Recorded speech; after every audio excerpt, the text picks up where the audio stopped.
Merci d'être venu nous rejoindre ce soir. On a pris l'habitude au campus FSJU de lancer l'année universitaire par une intervention qui soit un peu thématique et qui nous permette d'orienter l'ensemble de nos travaux, de nos réflexions, avec une ligne directrice qui nous accompagne tout au long de notre année d'études et de formation. L'année dernière, on était sur une toute autre thématique, celle de l'utilisation des nouvelles technologies dans le cadre de l'enseignement. Donc c'était vraiment un autre univers, mais du coup ça nous a permis de rebondir à différents moments de l'année pour initier des formations sur l'utilisation des nouvelles technologies. En réfléchissant à la problématique de cette année, il nous est apparu très vite que le thème s'imposait de lui-même. Pourquoi? D'abord parce qu'on est en 5777, ça va être le jubilé au mois de mai prochain de la libération de Jérusalem, mais que l'actualité aussi nous poussait à revenir sur cette problématique. On a l'habitude de dire dans la tradition juive l'an prochain à Jérusalem, mais qu'est-ce qui fonde cet attachement à la ville de Jérusalem?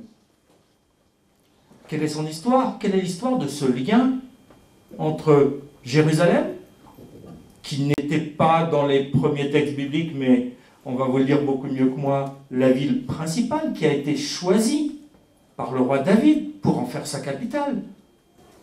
Qu'est-ce qui fait que cette ville est là aujourd'hui et depuis des siècles maintenant un lien tout à fait particulier avec le judaïsme? Au moment où certains pensent qu'on peut contester la légitimité de ce lien, comme si l'histoire et les faits n'étaient pas assez forts, il nous a semblé donc indispensable de revenir sur cette histoire et sur l'histoire de ce lien. Sur ce lien qui est affectif, spirituel, historique. Et pour le faire, là aussi on n'a pas réfléchi longtemps. Franchement, le choix s'est imposé de lui-même. Il fallait la personne la plus adaptée à faire ce panorama, qui est une spécialiste de l'histoire de l'Antiquité, qui est une spécialiste de l'histoire des religions, qui connaît parfaitement ces problématiques, qui a travaillé sur la thématique de Jérusalem, et qui est une personne que l'on ne connaît peut-être pas assez dans la communauté pour son érudition et la qualité de ses analyses, c'était Madame le professeur Mireille Atlas-Cobel. Voilà. Et d'ailleurs, là aussi, les choses se sont faites simplement, spontanément.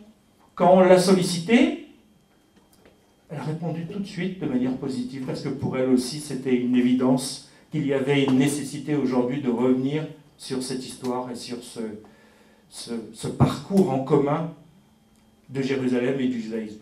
Donc je ne vais pas vous faire languir plus longtemps. Je vais la remercier d'être avec nous ce soir, de venir nous faire partager son érudition, mais aussi, ce n'est pas que du savoir encyclopédique, c'est aussi l'intelligence des faits et des relations entre les éléments d'histoire et les éléments de spiritualité qu'on connaît dans le judaïsme. Donc c'est pour tout ça que je la remercie, et j'espère que vous serez comme moi satisfait de cette soirée, mais je n'ai aucun doute là-dessus. J'aime parler de Jérusalem. C'est un sujet grandiose qui m'impressionne, mais je pense que on a beau croire qu'on sait beaucoup de choses sur Jérusalem, il y a encore beaucoup de textes à découvrir et à faire découvrir. En outre, aujourd'hui, dans les circonstances actuelles, c'est aussi une mission que vous me donnez. C'est-à-dire, vous donnez les éléments d'un argumentaire pour faire comprendre à vos interlocuteurs, si jamais vous étiez interrogés, ce que Jérusalem représente pour un juif. Donc, je vais commencer par une petite question que je pose à tout le monde.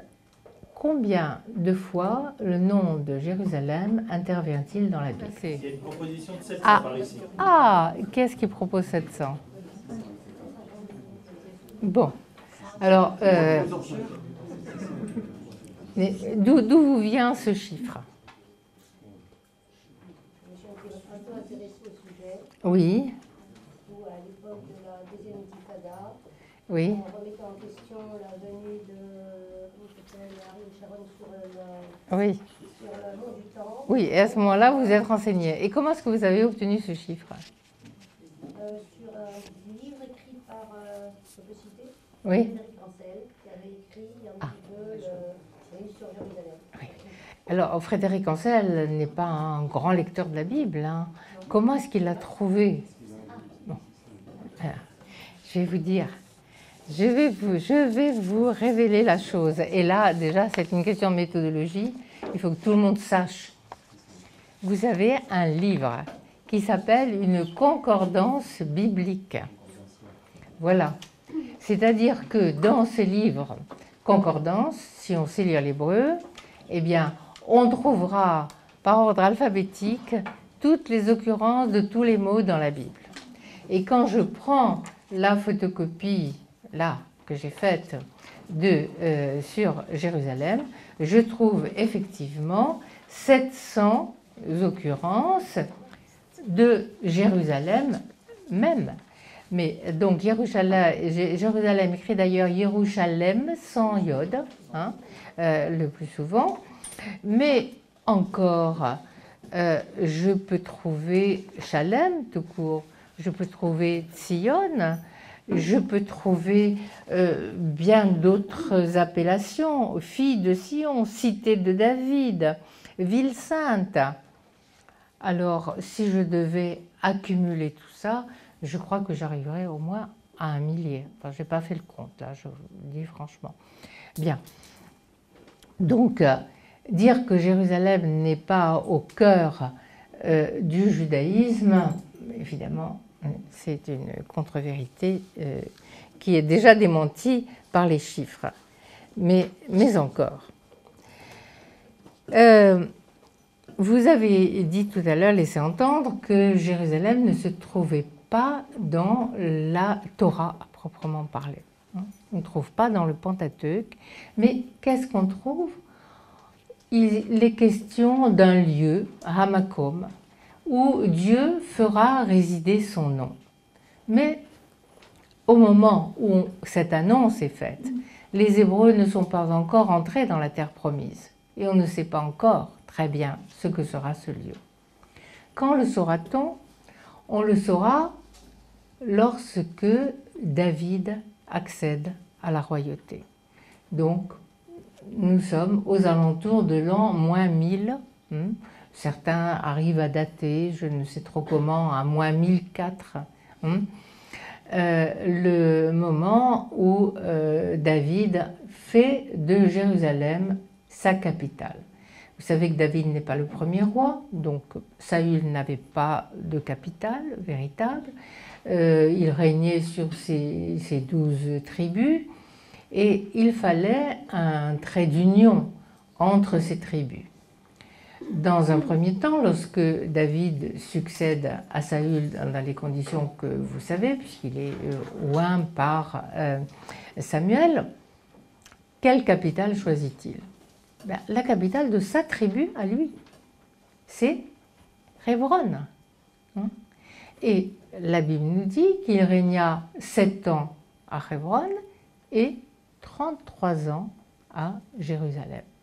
Donc, mais Jérusalem n'était pas une ville de son territoire, de la tribu de Juda. Il a fallu conquérir Jérusalem. Ça, il n'y a pas de doute. Jérusalem n'appartient pas à Israël depuis la création du monde. Non, il a fallu conquérir la ville. Et c'est David qui l'a fait avec l'aide de ses généraux. Et cette ville s'appelait elle appartenait à un peuple dont on ne sait pas grand-chose, les Jébuséens. Mais enfin, vous savez qu'il y avait les 7 peuples qui habitaient la Terre Sainte.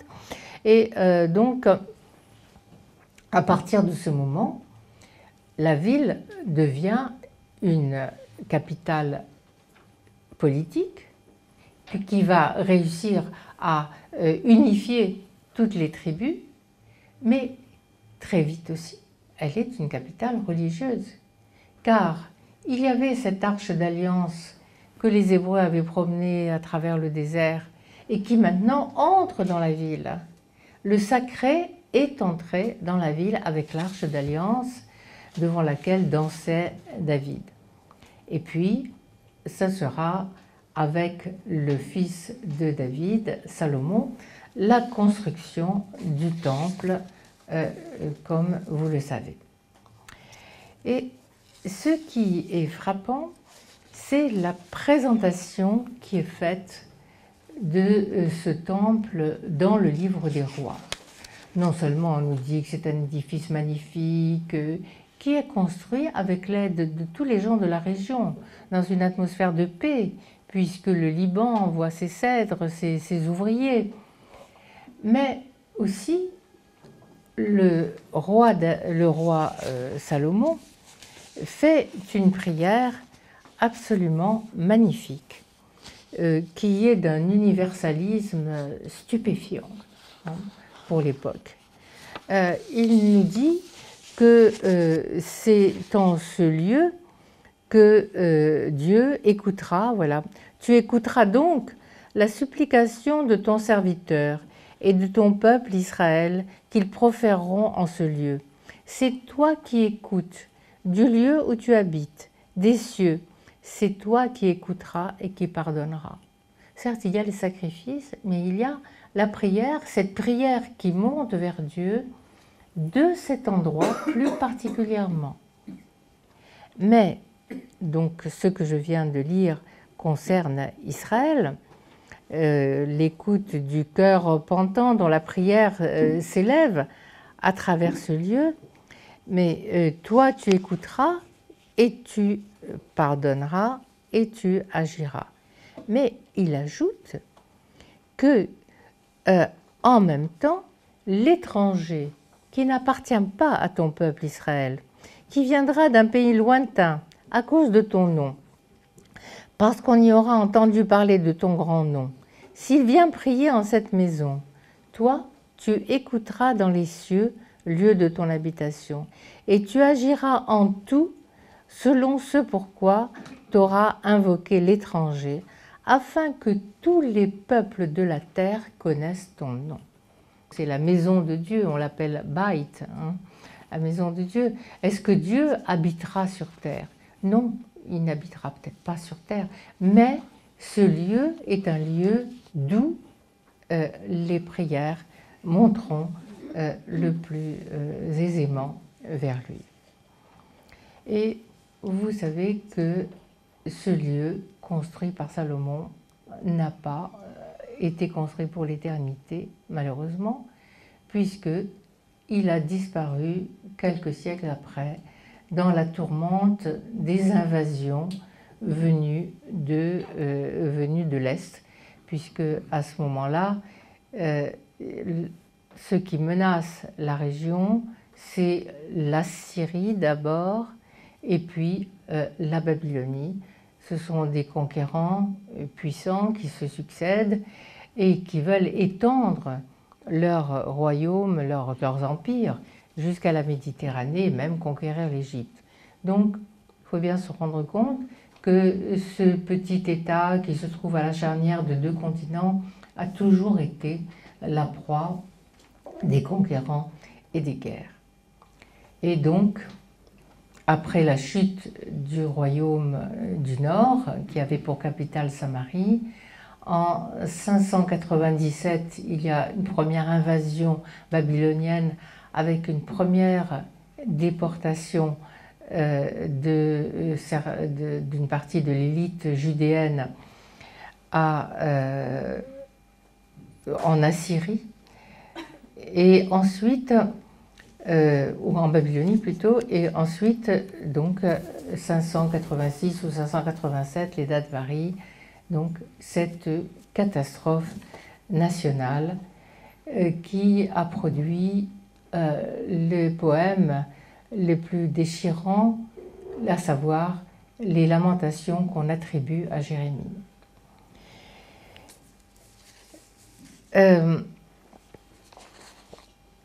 Donc, le rideau pourrait s'arrêter là. Après tout, il y a eu d'autres temples qui ont été détruits par les conquérants, qui n'ont jamais été rebâtis. Mais il y avait des prophéties qui, déjà avant même l'arrivée des conquérants, annonçaient qu'il y aurait certes une catastrophe, mais que ce ne serait pas la fin de l'histoire. Ce sont les prophéties de Jérémie. Et ces prophéties de Jérémie qui annoncent que 70 ans après, tout reviendra comme avant, se réalisent d'une manière extraordinaire. Car si l'élite, pas toute la population, est partie pour Babylone, là, elle n'a pas oublié Jérusalem. Et vous avez là l'expression d'un peuple dans ce fameux psaume 137 que vous connaissez bien, sur les rives de Babylone, à Naharot Bavel, nous étions assis et nous pleurions en nous souvenant de Sion. Si je t'oublie, Jérusalem, que ma langue m'oublie, que ma langue s'attache à mon palais, que ma main droite m'oublie, que ma langue s'attache à mon palais. C'est une expression poétique qui exprime toute cette nostalgie d'un peuple. Nostalgie, ça veut dire la maladie du retour. Le peuple veut rentrer et il n'est pas sûr qu'il ait été soumis à un esclavage extrêmement rude, ce n'est pas cela. Il veut revoir sa ville, Jérusalem. Et le miracle se produit. 538, un nouveau conquérant surgit en Orient, c'est Cyrus, roi de Perse. Cyrus, roi de Perse, conquiert Babylone et veut se concilier tous les dieux de son empire.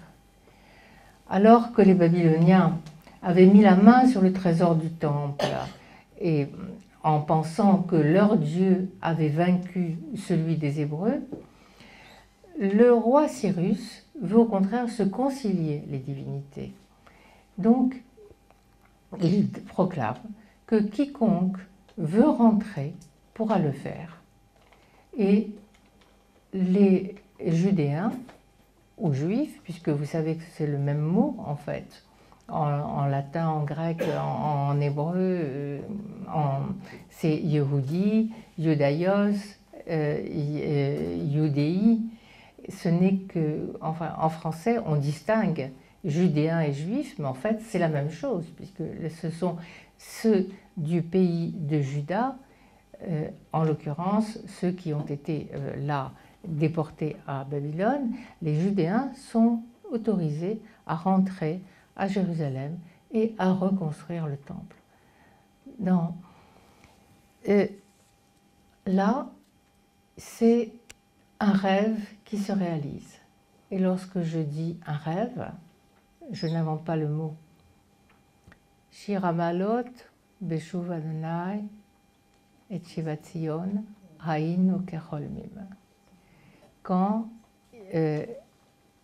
Dieu ramena les captifs de Sion, nous étions comme des gens qui rêvent. Et c'est la joie du retour. C'est la joie du retour qui est perpétuée par ces psaumes qui seront lus et relus jusqu'à nos jours, chantés par des générations successives. Et puis il y a aussi des prophètes qui assistent à ce miracle il y a celui qu'on appelle le second Isaïe, puisque vous savez que, sans aller très loin dans la critique biblique, on divise le texte d'Isaïe en plusieurs auteurs. Peu importe, ça reste quand même le plus beau des livres de la Bible.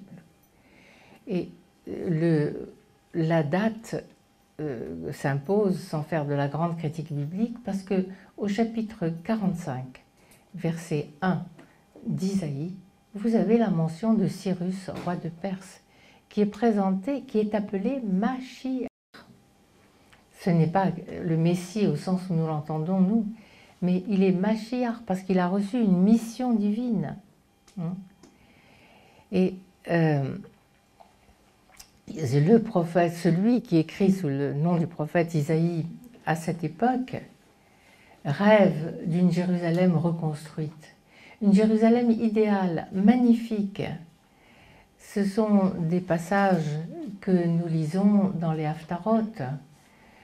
Isaïe, je vous en cite quelques-uns. « Voici que moi, je vais poser tes pierres avec un mortier de couleur. Je te fonderai avec des saphirs. Je ferai tes créneaux en rubis, tes portes en pierre de béryl et tout ton pourtour en pierre précieuse. » Et le prophète ajoute que c'est le mérite des habitants de la ville qui lui vaudra cette splendeur. Tous tes fils seront disciples de Dieu. Vechol Banaïr, Limoudé Hachem, vous connaissez sans doute, ça intervient dans la liturgie. Tous ces textes, enfin je suis pas sûre que tout le monde comprenne l'hébreu, donc je les cite en traduction, mais ça évoque des échos chez beaucoup d'entre vous, je pense. Et grande sera la paix de tes fils. Tu seras affermi par la justice. Et encore, j'exulterai au sujet de Jérusalem.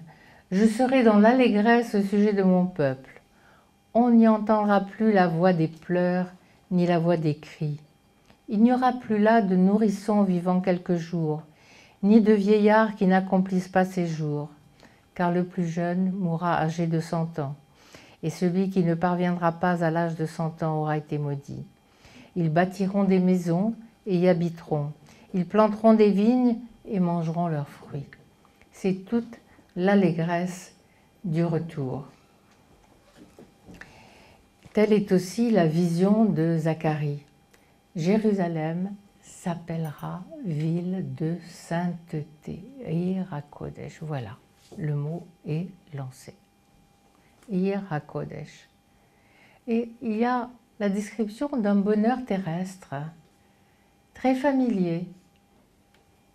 Vieux et vieilles s'assiéront encore sur les places de Jérusalem, ayant chacun leur bâton à la main, à cause de leur grand âge. Les places de la ville seront remplies de garçons et de filles, en train de jouer sur les places. Et oui, Jérusalem a retrouvé ses enfants. Et cela avait été prédit par Jérémie d'abord, par aussi un prophète dont je n'ai pas encore parlé, qui est Ézéchiel, qui avait été déporté avec la première vague dans un lieu qui s'appelle Tel Aviv, qui n'est pas du tout à l'endroit que vous imaginez, mais qui se trouverait dans le Kurdistan actuel. Et là, il avait eu une vision extraordinaire qu'on n'interprète pas toujours comme il convient, bien que ce soit dans le texte. Il avait eu la vision d'ossements desséchés. Et une voix lui avait dit « Fils d'homme, prophétise sur ces ossements. » Et il avait vu ces ossements se redresser, se couvrir de chair, de nerfs, de peau, redevenir des êtres vivants. Et on lui avait dit que de même qu'ils étaient ressuscités, de même Jérusalem ressusciterait en retrouvant ses enfants. Donc, la joie du retour dans ces textes, un retour qui avait été annoncé.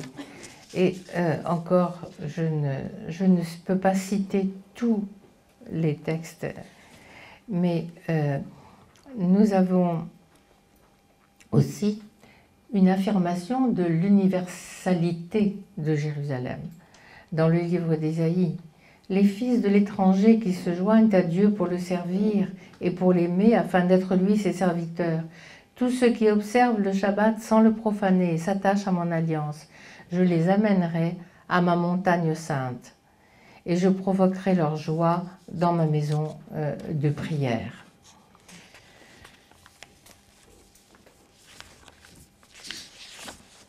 Donc, mais l'histoire va rattraper cette petite province de l'Empire perse dont on n'entend pas beaucoup parler pendant quelques siècles, mais qui produit certainement une littérature extraordinaire, car nous avons les prophètes du retour et nous avons aussi beaucoup de psaumes. Tous les psaumes ne sont pas de David, vous le savez, qui sont rédigés à cette époque. Donc certainement une activité spirituelle extraordinaire. Et l'amour de Jérusalem s'exprime dans ces textes. Je vous avais dit que Jérusalem était mentionnée 700 fois dans les textes, et soit sous sa forme même de Jérusalem, 180 fois sous le nom de Sion. Je pense qu'avec tous les textes poétiques qui sont écrits après le retour, on arrive à 2000 mentions de Jérusalem dans tous ces textes. Et une ville qui désormais est la ville sainte, la ville dont le prophète Ézéchiel a dit aussi, elle s'appellera désormais Dieu est là. Dieu est là, chez lui. Et d'autre part, nous avons vu dans Isaïe, nous avons vu dans Zacharie, Ir HaKodesh. Là, l'histoire de Jérusalem est une histoire qui est aussi douloureuse. Les conquêtes continuent. Avec la conquête d'Alexandre, ne semble pas trop toucher la ville, mais vous avez ensuite des guerres qui se passent sur le territoire de l'ancienne Judée, entre l'Égypte et la Syrie, et Jérusalem est quelquefois aussi victime de tous ces conflits. Mais le pire est malheureusement à venir. Éviter momentanément au moment de la tentative d'Antiochus IV Épiphane, dont vous entendrez beaucoup parler au moment de Hanouka, de désacraliser le temple de Jérusalem, arrêté par la victoire de Judas Maccabée et ses frères, mais ensuite les Romains prennent pied dans la région avec les conséquences que vous savez, sur lesquelles je pourrais m'étendre si vous voulez davantage de détails historiques, mais de nouveau une catastrophe nationale qui s'abat et qui touche le reste du pays, certes, mais plus que tout Jérusalem, qui est complètement détruite, incendiée, un jour de l'été 70 par les troupes romaines. Le temple, la ville, les habitants massacrés, ceux qui n'avaient pas péri pendant la famine qui avait sévi dans la ville, d'autres achetés à très vil prix comme esclaves, vendus à travers l'Empire romain, d'autres envoyés se battre dans des jeux de gladiateurs. Donc, un malheur qui s'abat et qui laisse presque sans voix. Presque sans voix parce que si je vous demandais quels sont les textes qui ont été écrits à l'époque, comme il y a eu les lamentations de Jérémie, bon. est-ce que vous pourriez me citer des textes tout à fait contemporains? Tout à fait contemporains. Oui, voilà. Vous me citeriez, bien sûr, mon historien préféré sur lequel je travaille tous les jours, qui est Flavius Joseph. Non pas qu'il me raconte des choses gaies, mais enfin, il faut le savoir. Je n'ai que lui pour savoir quels sont les événements réels qui se sont produits. Mais, étant donné toute cette prolifération poétique dont je vous ai parlé, je chercherai en vain quelque chose d'équivalent aux Lamentations de Jérémie. Ou bien, est-ce qu'il y a des textes qui se sont perdus? Et là, je vais vous faire découvrir, je pense, des textes que vous ne connaissez pas. Ces textes, vous les trouverez dans le volume de la Pléiade qui s'appelle « Écrits intertestamentaires ». Oui. Et dans ces écrits intertestamentaires, vous en avez deux qui s'appellent 2 Baruch et 4 Esdras. Qu'est-ce que ça veut dire ça? D'abord, regardons un peu. Baruch, qui est-ce Baruch? Baruch, c'est le secrétaire de Jérémie. Qu'est-ce qu'il a à faire si je vous parle de cette époque? Esdras, Ezra, je n'ai pas mentionné son nom, mais vous savez tous qu'il est un de ceux qui rentrent de la captivité de Babylone. Qu'est-ce qu'il vient faire là? Et puis, si je lis ces textes, vous allez me dire, mais ça n'a rien à voir. Ça parle du premier temple. Ça parle de Babylone, vous voyez bien. Or, il est évident que on parle de Babylone pour parler de Rome. Et vous avez un autre texte qui fait la même chose. C'est un texte de l'Apocalypse de Jean. Vous savez peut-être que dans l'Apocalypse, qui se trouve dans les Nouveaux Testaments, Rome est appelée Babylone. Ça ne fait aucun doute. Et pourquoi? Eh bien, parce que Rome est la nouvelle Babylone. La première avait détruit le premier temple. Maintenant, eh bien, voilà, l'histoire se répète. C'est peut-être pour ça qu'elle n'a pas été écrite par quelqu'un qui est resté dans le milieu juif, hébraïque, qu'il a fallu quelqu'un comme Joseph qui se trouvait à Rome et à qui on a passé commande d'ailleurs de cette histoire. Mais pour quelques générations, Rome et Babylone. Et les textes que je vous ai cités sont une grande lamentation sur ce qui vient de se passer.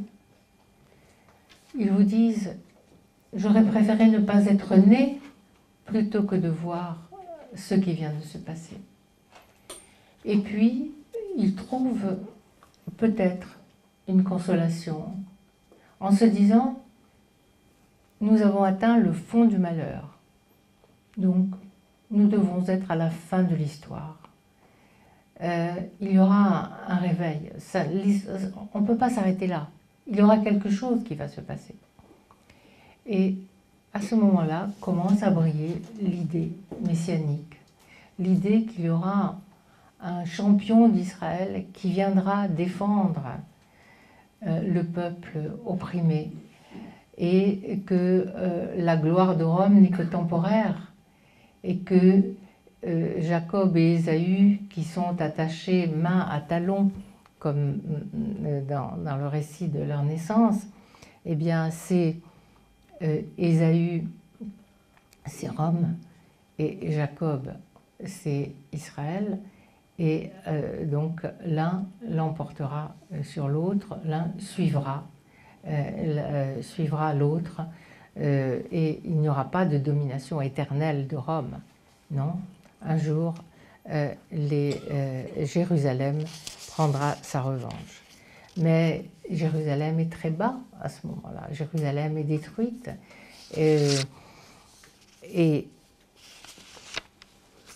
malgré toutes ces destructions qui touchent tout le pays, il y aura un nouveau sursaut pour essayer de reconquérir Jérusalem et lui redonner sa splendeur. Vous savez que c'est la guerre de Bar Korba qui se situe une génération et demie à peine après la destruction du Second Temple. Et dans les monnaies émises par Bar Korba, on remarque qu'il y a le fronton du temple. Alors, on se demande s'il a reconquis pendant quelque temps Jérusalem, qu'il a essayé de rebâtir, ou si c'est simplement l'espoir de la reconstruction qui se marque de cette façon. Mais vous savez que c'est un nouvel échec. Et maintenant, c'est l'exil pour la plupart des Juifs. Très peu arrivent à vivre encore dans ce pays qui ne s'appelle plus Judée. Adrien a changé le nom. Il l'appelle désormais Palestine. D'où vient ce nom? Palestine est un adjectif féminin singulier qui signifie en grec Philistine. Il avait été utilisé des siècles auparavant par l'historien Hérodote pour parler de la région qui va de la Syrie jusqu'à la côte philistine, mais il n'était pas encore en usage. Lorsque les Romains ont pris Jérusalem, ils ont émis une monnaie qui porte Judea Capta. Judea, c'est ainsi qu'on appelait la Judée. Même si ça n'était pas la Judée au sens étroit, géographique étroit, c'est-à-dire que l'ensemble du pays pouvait porter ce nom, y compris la Galilée, au sens large, la Galilée, l'Idumée, la Samarie. Voilà. Donc Judea Capta. Eh bien non, il n'y a plus de Judée, parce que dans Judéa, on entend le mot Judéus, juif, et il n'y a plus de Jérusalem.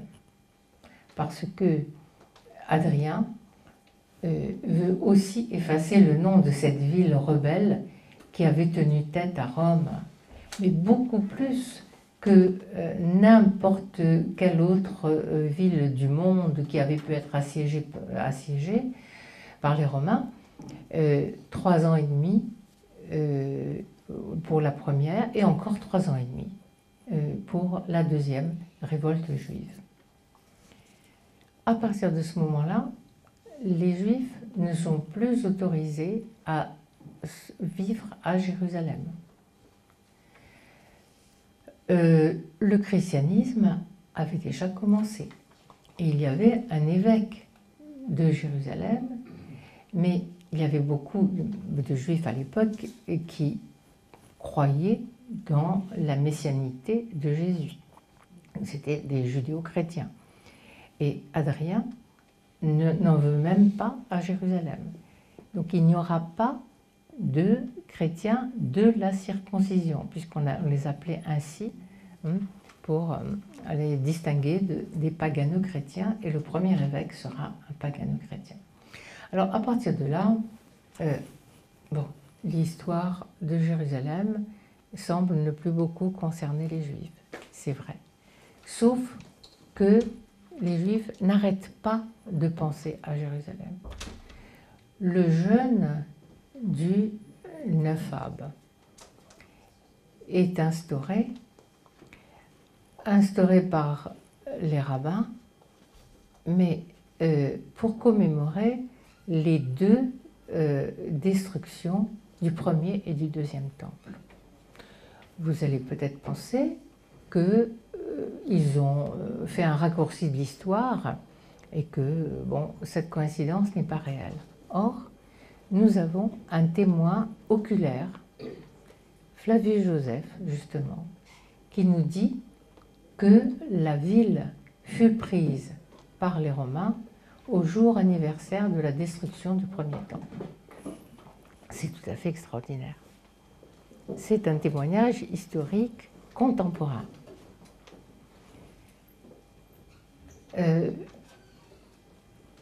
Le jeûne du Nefab est instauré parce qu'il fallait trouver un exutoire au deuil très très profond qui s'est emparé des Juifs, pas seulement de ceux qui vivaient sur place, mais de l'immense diaspora aussi, parce que je n'ai pas parlé d'elle, mais il y avait, puisque mon sujet est Jérusalem, mais il y avait une diaspora qui était, pour des raisons économiques ou parce qu'il y avait il y avait des conversions, il y avait etc., qui était déjà beaucoup plus importante que la population de la Judée, qui devait être d'environ 2,5 millions, d'après ce qu'on pense, mais qui évidemment avait été complètement, plus que décimée même, après ces deux guerres très très sanglantes. Il y avait des gens, là on commence à avoir des témoignages dans le Talmud, qui ne voulaient plus boire ou manger, qui vivaient dans un deuil complet, ce qu'on appelle les endeuillés de Sion. Et donc il fallait un peu canaliser leur deuil. Et on a donc décidé, après des débats, parce que donc il y aurait 3 semaines précédentes, qui serait une préparation au deuil de la dernière semaine et du dernier jour. Mais certains le faisaient durer tout le temps. Et nous avons des décisions très sages qui disent qu'on ne peut pas s'imposer des règles trop strictes parce que la majorité ne pourrait pas le suivre et se sentirait culpabilisée. Donc voilà, le deuil du Nefab et également le deuil où on reprend un texte qui a été composé à l'occasion de la destruction du premier temple. Alors, que ce soit maintenant que la liturgie commence à se développer, que ce soit dans les textes des prophètes qui entretiennent la nostalgie de Jérusalem, que ce soit dans les psaumes qui chantent Jérusalem, que ce soit à l'occasion j'ai parlé du deuil du Nefab, mais aussi des autres deuils du 17 Tammuz, qui commémorent aussi la prise de Jérusalem ou les malheurs de Jérusalem. Eh bien, Jérusalem est tout le temps présente. Elle est présente dans les prières.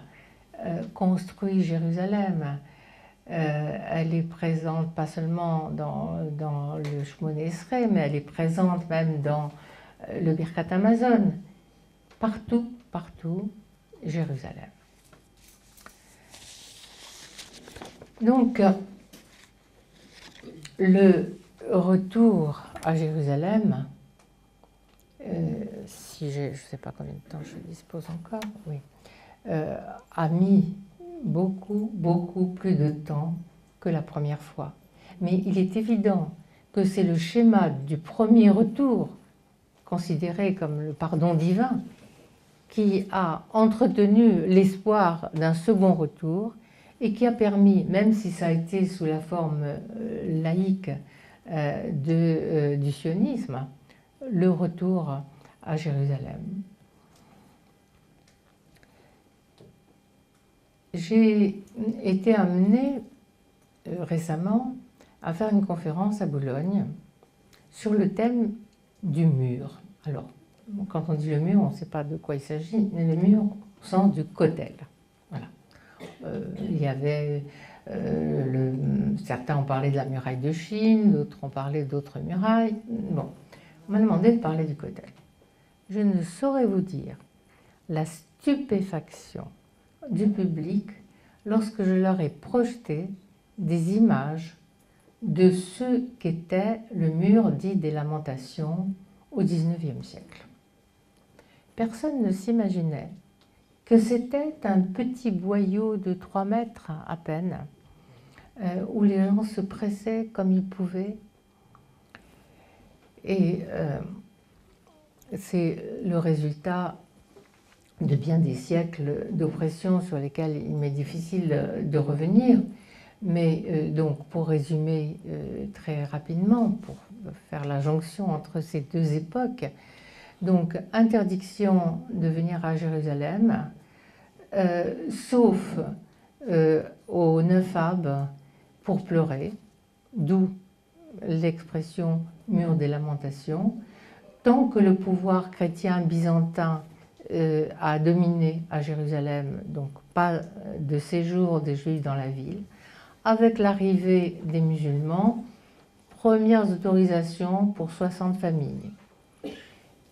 Ensuite, massacre des croisés qui ont brûlé les Juifs dans les synagogues et les musulmans aussi dans leurs mosquées. Royaume chrétien de Jérusalem, de nouveau interdit. 8 croisades, bon, qui ne se passent pas toutes à Jérusalem, puisque après, donc, les croisés ont perdu pied dans Jérusalem et sont allés à Saint-Jean d'Acre. Retour des musulmans, et c'est vrai, il faut concéder, c'est fait, les musulmans ont autorisé les Juifs à vivre à Jérusalem, mais dans des conditions déplorables. Dans un quartier malsain, situé près de la Shahar HaAshpot, ça dit bien ce que ça veut dire, c'est-à-dire la porte des détritus, des ordures, dans la condition de dhimmi, avec une tenue spéciale, avec toutes sortes d'interdits et de taxations. Taxation pour l'islam, mais aussi avec le régime ottoman, abus des fonctionnaires corrompus qui étaient sur place. Donc une condition extrêmement misérable qui quand même a permis d'entretenir une vie juive, puisqu'il y a eu des yeshivot qui se sont créés, des savants qui sont venus passer les dernières années de leur vie à Jérusalem, quelques immigrations de chassidim. Bien. Mais au XIXe siècle, nous avons maintenant beaucoup de témoignages. Parce qu'il y a des voyageurs qui osent s'aventurer dans ces régions et qui écrivent. En français, vous savez qu'on a Chateaubriand, qu'on a Lamartine, et puis à la fin du siècle, Pierre Loti, et puis toute une flopée de prêtres de province qui débarquent à Jérusalem pour voir la ville sainte, pour marcher dans les pas du Christ. Et autant le témoignage de Lamartine était un témoignage sympathique, et autant ceux de la fin du siècle, peut-être influencés par l'affaire Dreyfus surtout, sont malveillants. Pierre Loti en particulier, mais aussi tous ces voyageurs qui, conduits apparemment par le même guide, toujours le même, qui leur traduit les prières des Juifs, vont assister au spectacle du vendredi après-midi, en fin de journée. On voit ces pauvres Juifs, dont certains sont habillés de velours râpé, qui viennent pleurer contre le mur, en répétant la même litanie, « Oh, malheur à Sion, malheur, etc. » Voilà quelle était la condition des Juifs à Jérusalem, jusqu'à ce que quelques nouvelles autorisations du gouvernement ottoman autorisent à construire hors les murs, avec évidemment Moses Montefiore qui construit Mishkenot Sha'ananim, le fameux moulin, avec le quartier des Boukhariens, avec Neve Tzedek. Et voilà, il y a une nouvelle respiration dans Jérusalem. Les Juifs commencent à revenir. Et les statistiques, à la fin du XIXe siècle, malgré tous les obstacles, les Juifs sont plus nombreux à Jérusalem que les musulmans et les chrétiens réunis. Ça paraît étonnant. Ça paraît étonnant. Mais les statistiques sont là.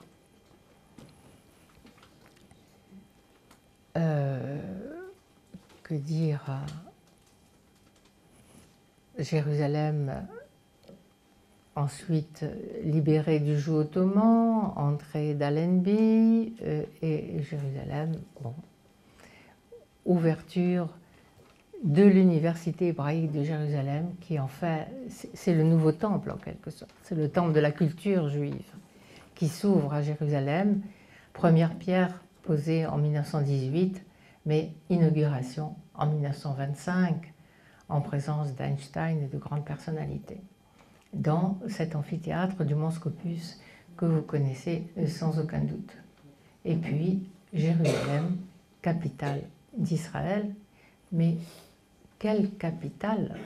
Capitale pas reconnue par la majorité des pays, capitale divisée en deux,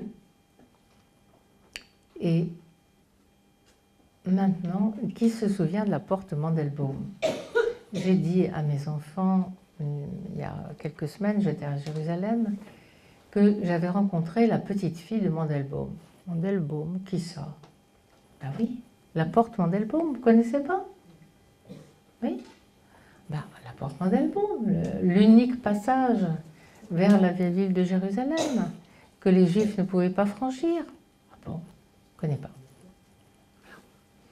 Donc, vous voyez, comme la mémoire est courte, et c'est pour ça que si nos enfants ne savent pas ce genre de choses, à plus forte raison, enfin, les journalistes qui se mêlent d'écrire sur des sujets brûlants qu'ils ne connaissent pas toujours. Donc, pardon? C'est ce qu'ils appellent charia actuellement? Ah, pas du tout. Ah ben voilà, ben, vous êtes aussi jeune que mes enfants. La porte Mandelbaum, mais ça n'a jamais été une vraie porte, c'était une sorte de poste militaire où vous aviez, ben, moi j'y suis allée avant 67, alors je peux vous dire, je peux témoigner, vous aviez Hatzor, Hagvul Lefanecha, En Mavar, et vous avez des barbelés, et vous aviez un poste de police, ou militaire probablement. Et ça se trouvait derrière Méa-Shearim. Demandez la prochaine fois. Enfin, actuellement, quand on y passe, on ne se rend pas compte parce que c'est une rue. C'était simplement une rue qui était barrée. D'un côté, maintenant, vous avez un grand hôtel du côté est, du côté arabe de la rue. Et de l'autre côté, vous avez Méa-Shearim. Alors, la ville était coupée en deux, et moi je sais que pour moi, le mur dit des Lamentations, c'était la face cachée de la lune. Hein. Je me disais, je ne le verrai jamais. Et puis, voilà, c'est la surprise, le miracle est arrivé un jour de juin 1967. Un jour de juin 1967, on a entendu dire Har Habayit Beyadenu. J'ai lu récemment un article qui disait est-ce que Har Habayit est vraiment Beyadenu? Ça n'est pas vrai. Ça n'est pas vrai. On est revenu, enfin, c'est Moshe Dayan qui a souhaité que le mont du Temple reste sous le contrôle du Waqf. Il y avait des précédents qui remontaient à la période mandataire et encore au-delà. Donc le Waqf, c'est une autorité musulmane qui gère les biens, je ne dirais pas les biens de l'Église, mais les biens musulmans. Et donc c'était une manière de maintenir la paix dans ce coin. De ne pas exciter les sentiments religieux, le fanatisme de certains. On l'a échappé belle, vous savez, lorsqu'un Australien a voulu mettre le feu en 69 à la mosquée, ou plutôt au Dôme d'Omar, je crois. Enfin, il a été arrêté, bon, on n'a plus entendu parler. Mais maintenant, nous nous heurtons à un nouveau négationnisme concernant la présence juive à Jérusalem.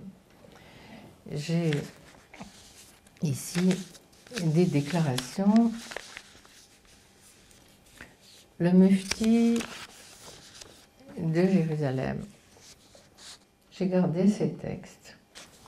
Je garde ces textes depuis l'an 2000, 2002, 2003.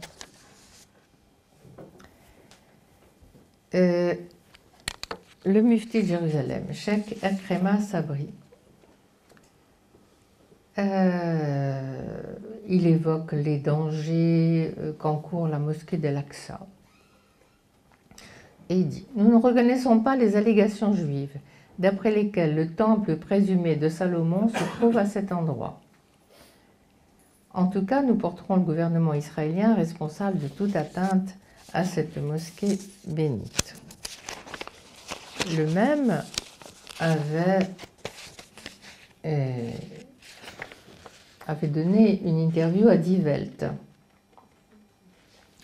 Il n'y a pas le moindre indice prouvant l'existence d'un temple juif sur ce lieu dans le passé. Dans toute la ville, il n'y a même pas une seule pierre qui soit liée à l'histoire juive. Par contre, nos droits sont très clairs.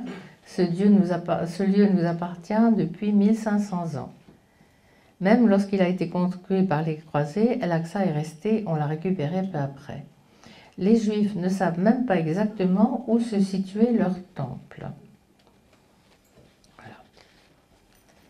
Et il répète, il n'y a pas une seule pierre dans le mur des lamentations. Maintenant, il reprend le mur des lamentations, puisque le journaliste lui objecte le mur des lamentations. Pas une qui se rapporte à l'histoire juive. Les Juifs n'ont aucun droit légitime sur ce mur, ni religieusement, ni historiquement. La Société des Nations a laissé les Juifs y prier pour les tenir tranquilles. Voilà.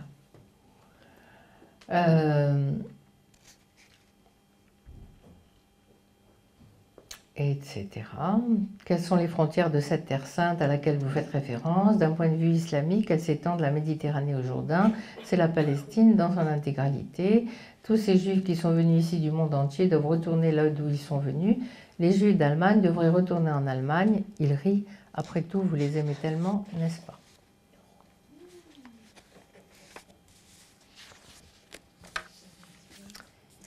Donc, ça remonte à plus de 10 ans, presque 15 ans. Il ne faut pas s'étonner que cela ressurgisse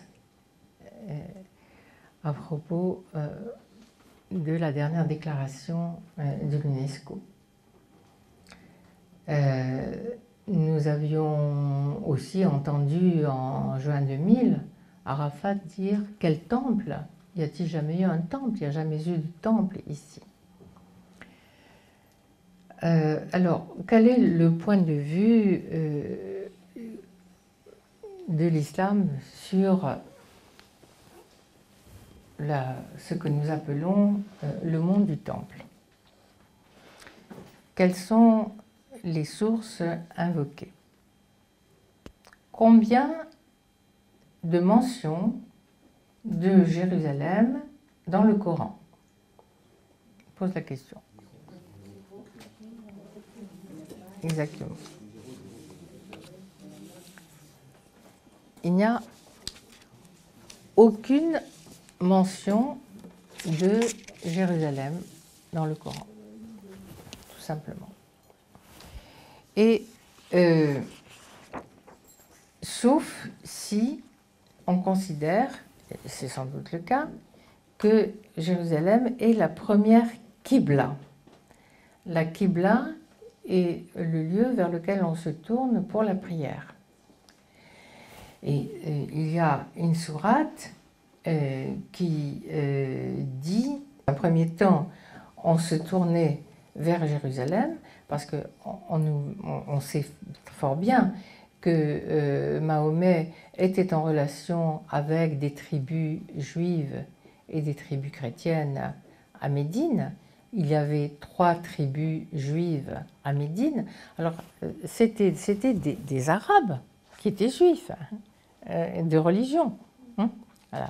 Et ces tribus ont été massacrées, ou en tout cas éliminées.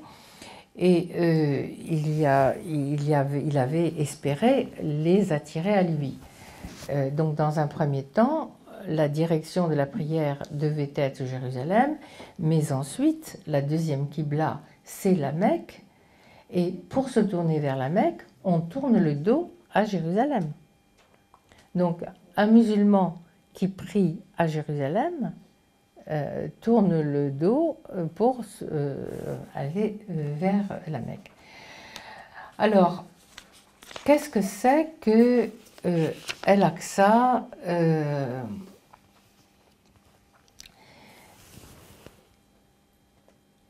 Ça intervient dans le Coran. Il y a un passage qu'on appelle l'Isra, qui est le voyage céleste du prophète vers Al-Masjid Al-Aqsa. Alors, masjid, de nos jours, bon, ça se traduit par mosquée, mais ça veut dire le lieu de la prosternation. Il n'y avait pas de mosquée au temps de Mahomet, pour autant que je sache. Donc, il y a juste un verset du Coran qui nous dit qu'il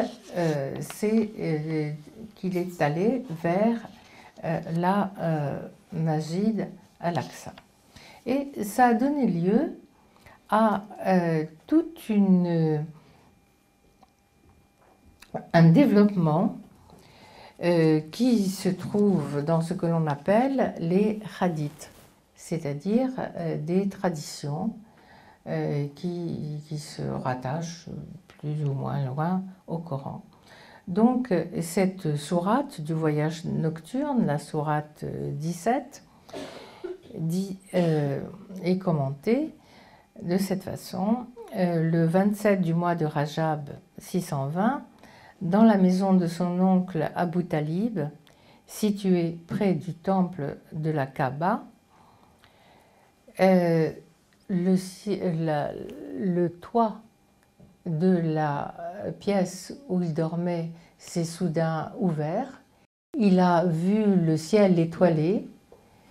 Il est sorti et il a trouvé une monture qui l'attendait, une sorte de mule à tête de femme, ailée. Il est monté et elle l'a emmené dans un voyage lointain vers Al-Masjid Al-Aqsa, le lieu de la prosternation lointain. Et donc là, il a attaché sa jument au mur, plutôt vers le sud d'ailleurs que le mur des Lamentations. Enfin, et il est monté au ciel par étapes. Et il a rencontré tous les personnages de la Bible, Adam, Moïse, etc., etc., jusqu'à arriver à Dieu, hein, et au lotus suprême. Hein. Et puis, il est redescendu, il a repris sa monture et il s'est retrouvé dans la pièce où il dormait. Il y avait là une cruche d'eau qu'il avait renversée au départ et elle n'avait pas fini de se vider encore au moment où il est revenu. Bon, alors nous sommes voilà, dans la légende. Et donc à son récit, à son réveil, il raconte sa vision et décrit à Abu Jahl, je ne sais pas si c'est, le temple de Jérusalem qu'il n'avait jamais vu auparavant.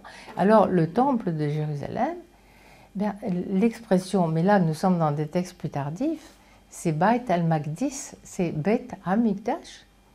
Et on pense que cette expression, Beit Hamikdash transcrite en arabe, a été transmise aux Arabes par des juifs qui s'étaient convertis, parce qu'il y en a eu qui se sont convertis à l'islam.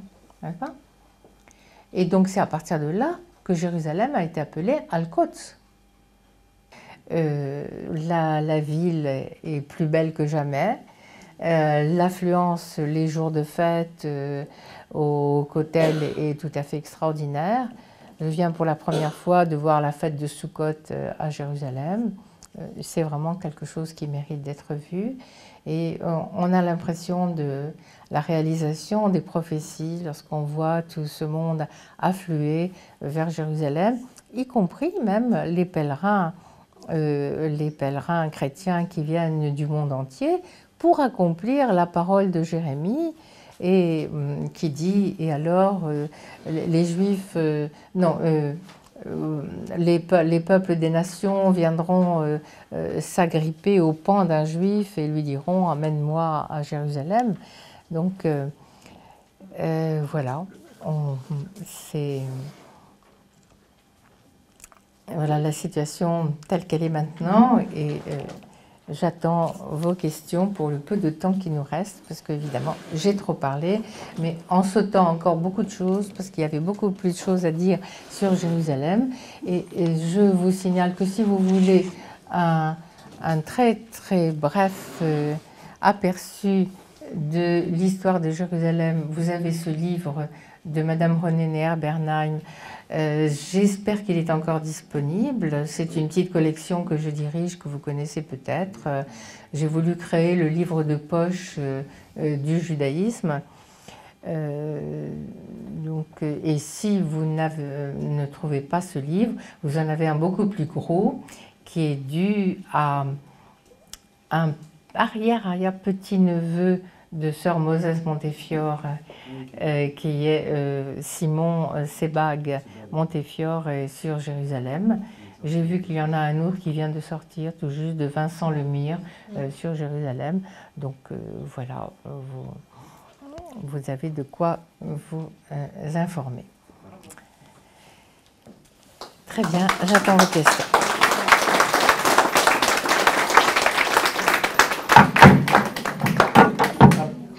Après cet aperçu de quelques milliers d'années, de près de 3000 ans, quelques questions.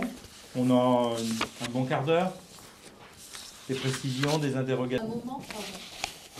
À un moment, vous avez dit qu'au début du XXe siècle, c'est ça, le régime ottoman permet aux Juifs de sortir, c'est ça, du quartier. Oui, d'acquérir des terrains, déjà, ils n'avaient pas le droit. Oui, et de sortir des murailles. Oui, bon, alors c'est vrai que par rapport à ma petite c'est connaissance, au 19e, je oui. reste surprise par... La ville était enserrée de murailles. Depuis quand? Depuis l'époque de Soliman le Magnifique au XVIe siècle. Ce sont ces murailles que nous avons jusqu'à nos jours. Et c'était une ville fortifiée. Tout le monde vivait à l'intérieur des murailles.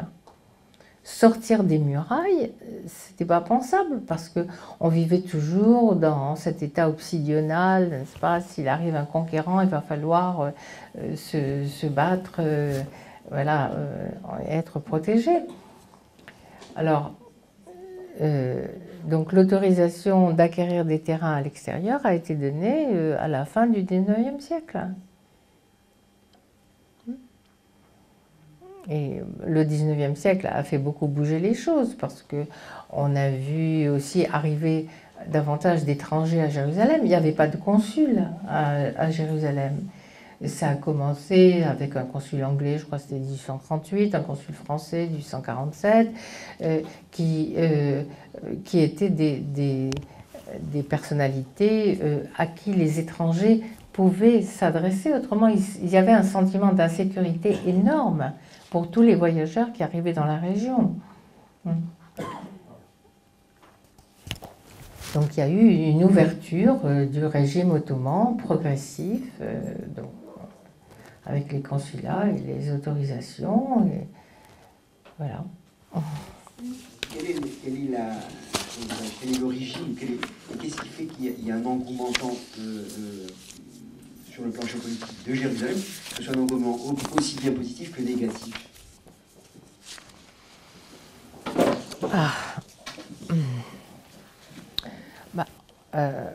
Parce que Jérusalem a été réunifiée suivant ce que disent les Israéliens et qui n'est pas accepté par les Arabes et une partie du monde, même non arabe.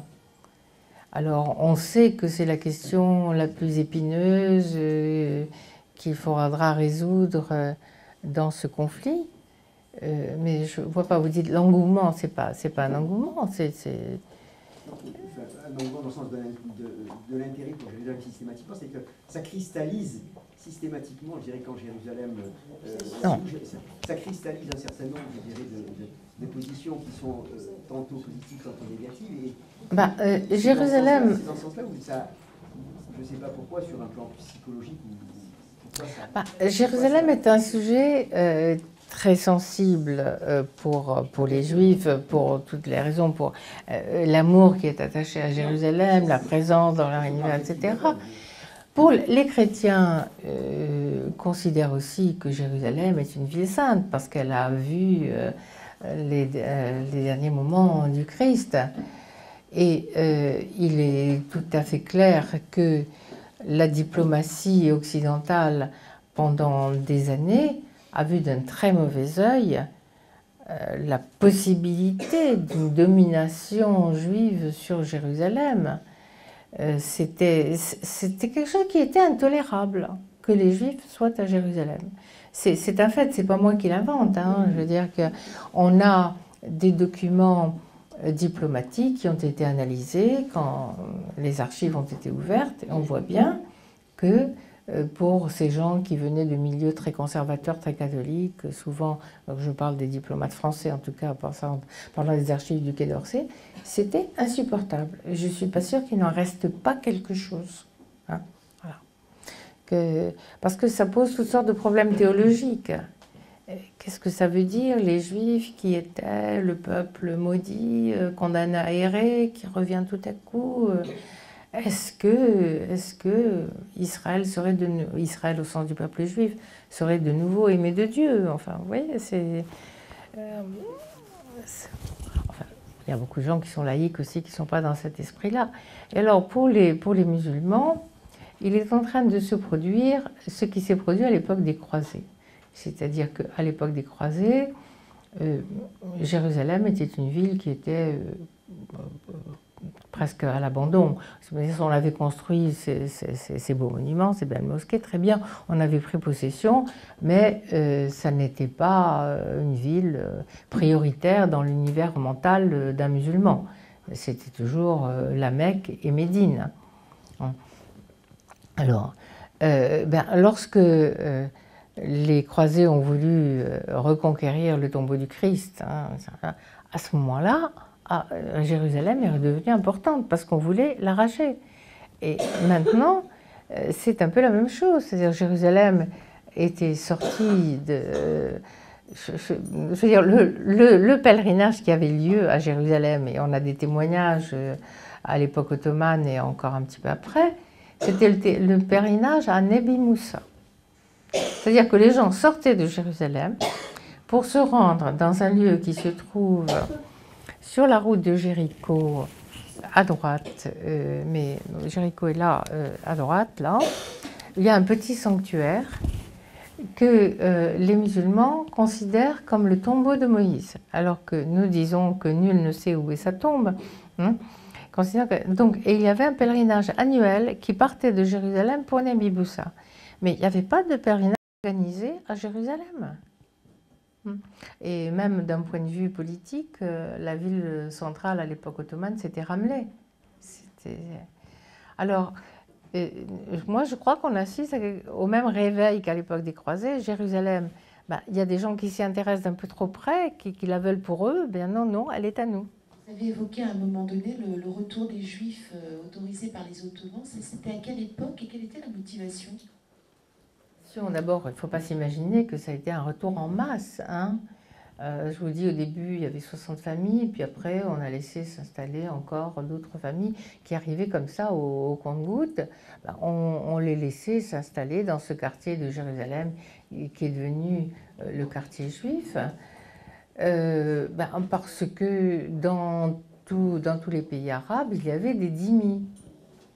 Ben, s'il y avait quelques dhimmis qui arrivaient en plus, ça n'était pas gênant. Jamais on n'aurait imaginé que ces dhimmis veuillent arracher Jérusalem à un pouvoir musulman. On ne l'envisageait pas comme ça. S'il y avait de nouveaux dhimmis, ils allaient payer des impôts. Ils allaient payer la jazia et bon, ça serait bon pour le trésor local.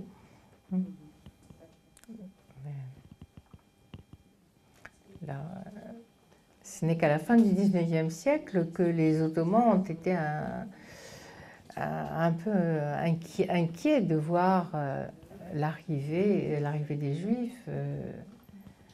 Oui. Jusqu'alors, c'était peu de choses pour eux. Bonjour.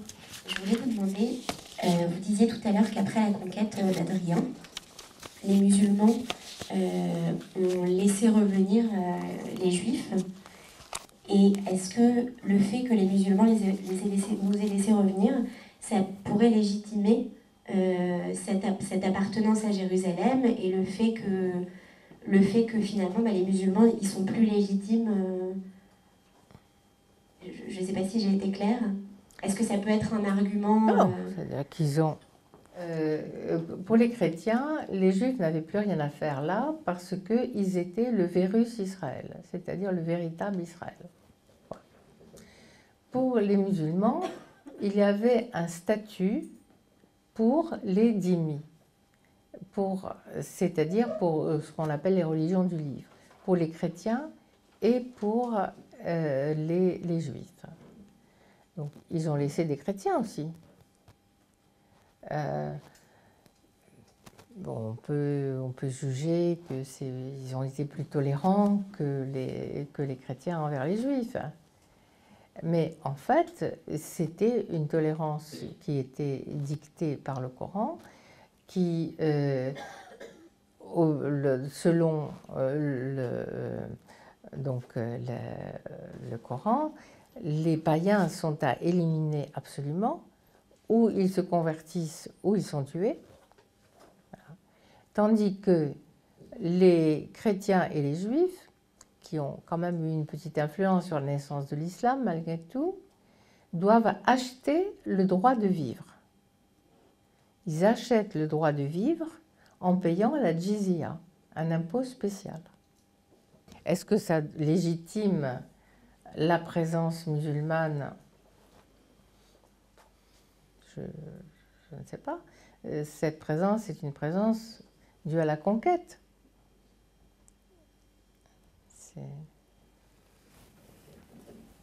Parce que finalement, ce qui a été annoncé par Isaïe, par Ézéchiel, est en train de se réaliser. Si cette prophétie se réalise, ça veut dire, comme vous le disiez à l'instant, que la posture des Juifs vis-à-vis de Dieu n'est pas si négative que ça. Mais si elle est positive, alors ça remet un peu en question tous ceux qui se sont construits par la différence.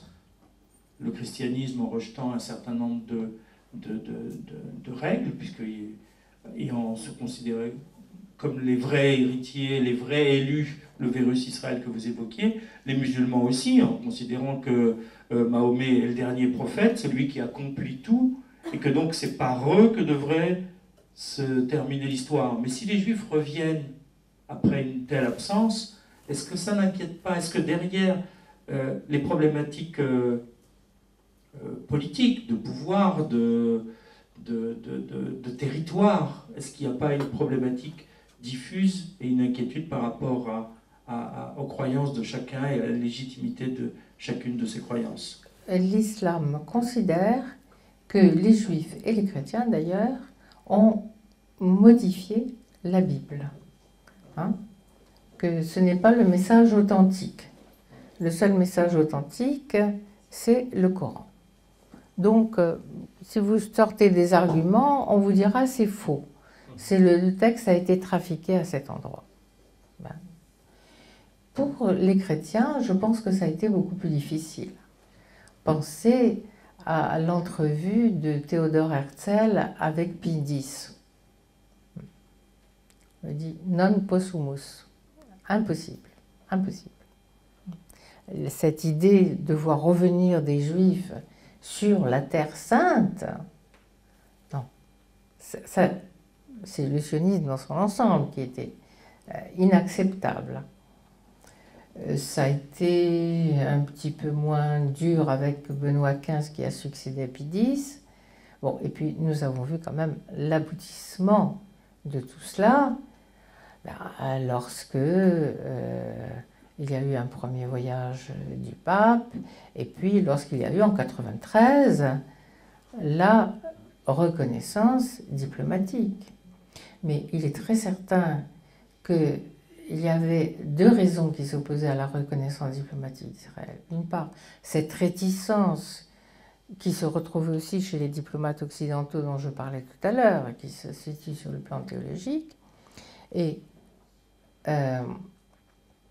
d'autre part, toujours le souci de ménager les pays arabes où il y avait encore une minorité chrétienne en se disant il ne faut pas qu'ils se vengent sur la minorité chrétienne. Bon, on voit bien ce qui se passe maintenant, qu'il l'a fait ou qu'il ne l'ait pas fait, c'est la même chose. Alors je voudrais terminer par une citation d'Elie Wiesel. Pour moi, Jérusalem se situe à un niveau plus haut que la politique. Plus de 700 fois mentionnée dans la Bible, Jérusalem est ancrée dans la tradition juive dont elle représente l'âme collective et le repère national. Existe-t-il une religion ou une histoire où Jérusalem joue un rôle plus continu et occupe une place plus exaltée? C'est elle qui nous lie les uns aux autres. Aucune prière n'est plus belle ni plus nostalgique que celle qui évoque sa splendeur passée et le souvenir accablant de sa destruction. Et il dit aussi, le fait que je n'habite pas Jérusalem est secondaire, Jérusalem habite en moi. À jamais indissociable de ma judéité, elle reste au centre de mes engagements et de mes rêves. Voilà. Il savait dire les choses.